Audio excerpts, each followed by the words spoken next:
everyone. Welcome back to the Incredible India podcast series. I'm Sam. And I'm Taylor.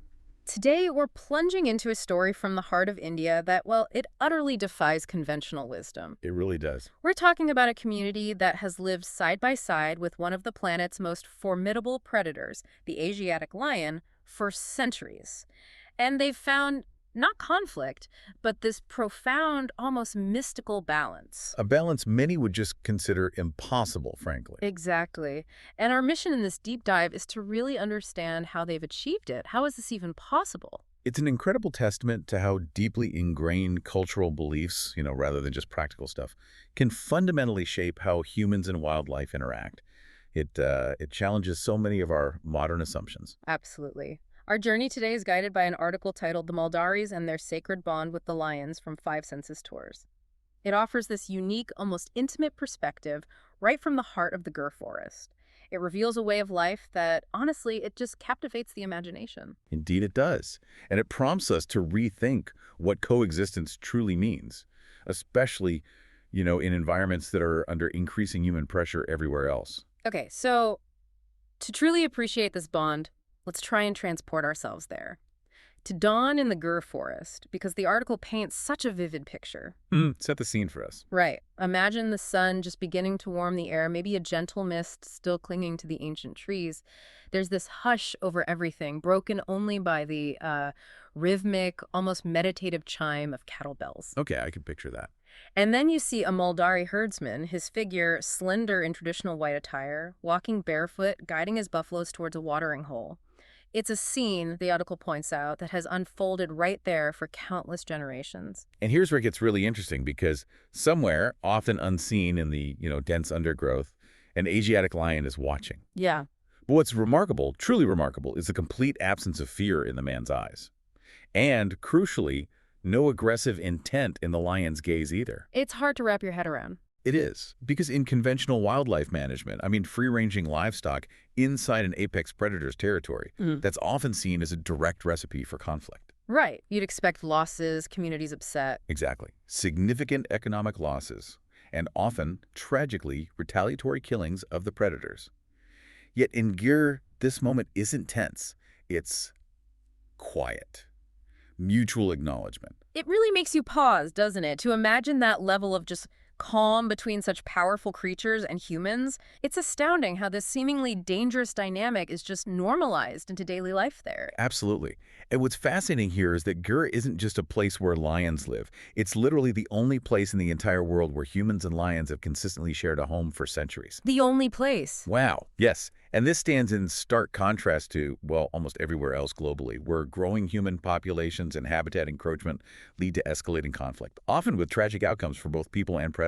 Gir just completely upends that expectation. So it forces us to ask, what is going on there? What specific cultural mechanisms have allowed this profound peace to actually endure? That's the million-dollar question. And the people at the heart of this centuries-old enigma are the Maldharis. They're a pastoral community, and their entire identity, their livelihood, it's all intricately woven into the very fabric of the Gir forest. And they don't just live on the fringes, right? No, not at all. Yeah. The article describes them residing deep inside the forest in these small, sort of isolated clusters of thatched huts known as neses. It's their ancestral home right in the middle of it all. Right.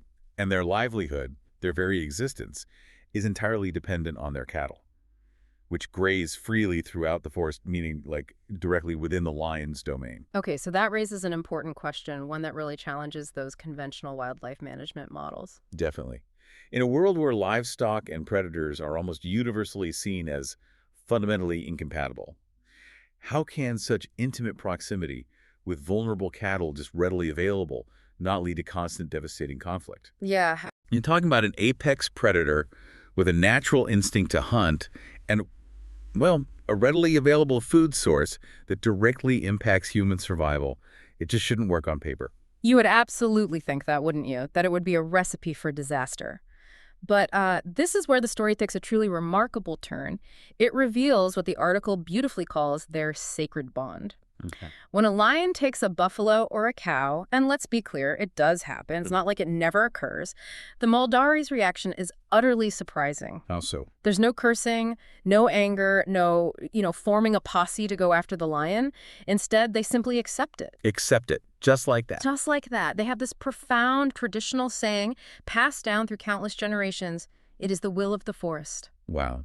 It is the will of the forest. That phrase, it's incredibly profound, isn't it? It really is. It goes so far beyond mere tolerance. It speaks to this deep, almost spiritual understanding. For the Maldharis, the lion isn't seen as a thief or an adversary to be beaten, or even just another animal competing for resources. So how do they see it? It's seen as a rightful master of the land, a powerful protector, and in many ways, even a living deity. This belief system, this profound reverence, it forms the absolute bedrock of their unique relationship. So it's not just about living with lions. No, it's about living under their benevolent guardianship, in a way.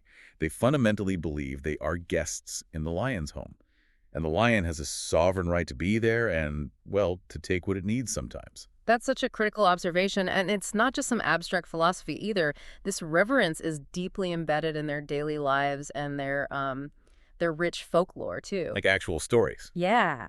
The article shares these captivating stories of lions actually guarding Maldari settlements, acting almost like, benevolent sentinels, chasing away other animals like jackals or wild boars that might threaten their livestock. Oh, it's reciprocal. That's fascinating. It seems so. And it's not just the adults who live by this code. Children grow up hearing the lion's roar not as the sound of danger, but, and I love this detail, as naturally as the ringing of bells. That really says it all, doesn't it? The complete normalization of it. It underscores this unique coexistence perfectly. It's an incredible level of integration.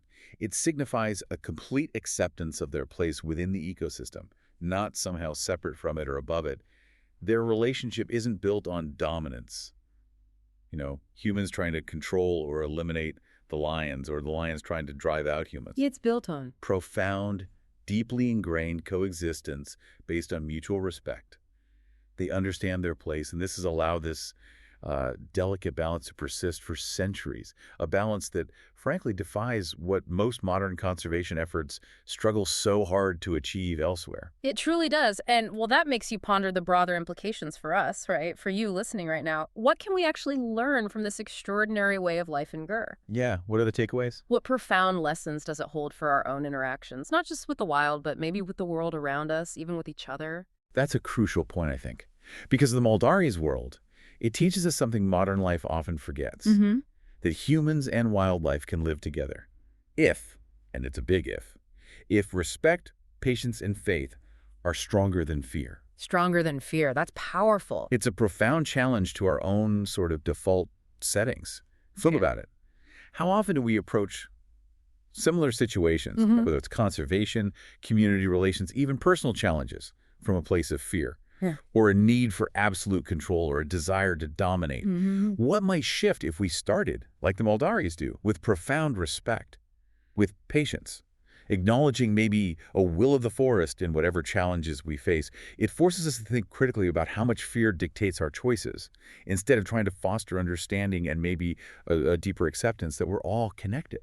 It really does make you reconsider so much of how we typically approach the world. But look, this isn't just some fascinating historical account. It's a living culture, something you can actually experience firsthand. You can visit. Yes, the article shifts to what it's like for visitors. It says that meeting the Maldharis is described as unforgettable as seeing a lion. Which is quite a statement. That is high praise. It's far more than just spotting wildlife from a jeep. It's about this incredibly immersive experience. Imagine, for instance, not just seeing a lion from afar, but later that day, sitting cross-legged on a cool mud floor in a knees, sipping fresh buttermilk. Okay. As a Maldari elder recounts a tale. Maybe about locking eyes with a lion just feet away and then both simply walking their separate ways. No aggression, no fear shown on either side.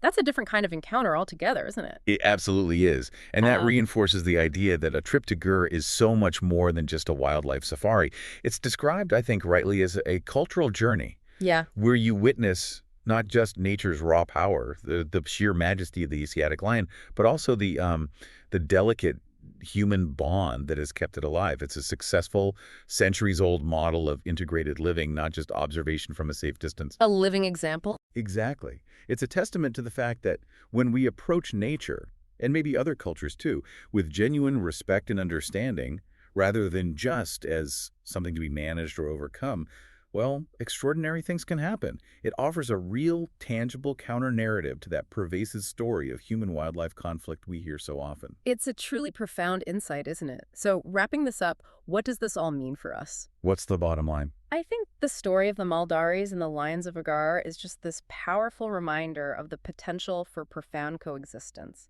It shows us that respect, patience, and an unwavering faith in the balance of nature can actually be far stronger forces than fear, even when living intimately alongside apex predators. It fundamentally challenges our assumptions about human-wildlife conflict. Totally. And it offers a different, maybe more harmonious model for interacting with the natural world, one built on deep reverence rather than control. And that profound lesson, it really goes beyond just wildlife, doesn't it? Consider how the Maldharis philosophy, that acceptance of the will of the forest, could offer a different perspective on challenges in our own lives, or even in our societal interactions. How do you mean? Well, it encourages a deeper understanding and acceptance, perhaps, of natural forces, of the inherent unpredictability of life, maybe even of diverse viewpoints we find challenging. Rather than always seeking to control or impose our will, it's about finding a kind of harmony in what is, rather than constantly struggling against it. And perhaps finding peace in that acceptance. Exactly. Finding peace in that acceptance. It's certainly something to think about. A wonderful thought to leave us with. If you decide to travel to Gur to meet the lions or anywhere else in India, we have a recommendation. Five Senses Tours organizes tours across India which are immersive cultural experiences. You can email contact@fivesensestours.com. Note 5 is written as a numeral in contact at fivesensestours.com or WhatsApp to +919 845 677 446.